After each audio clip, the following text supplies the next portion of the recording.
మన దేశంలో మఠం లేని మతం లేదంట.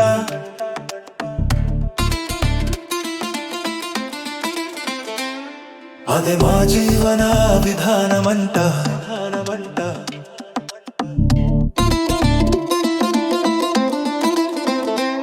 మన దేశంలో మఠం లేని మతం లేదంట. అదే మా జీవన విధానమంట.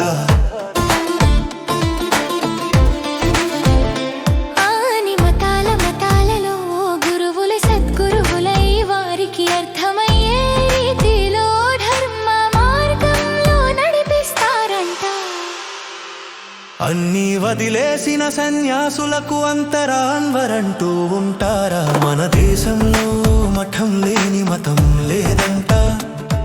అదే మా జీవన విధానమంట.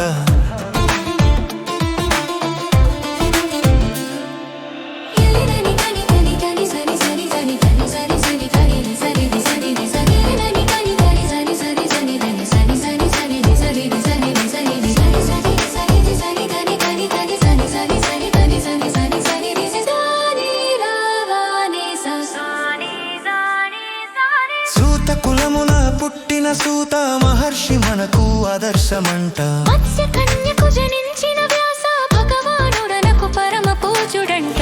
ఆత్మయున్న ప్రతి జీవి మాకు పరమా పూజులంట. మన దేశంలో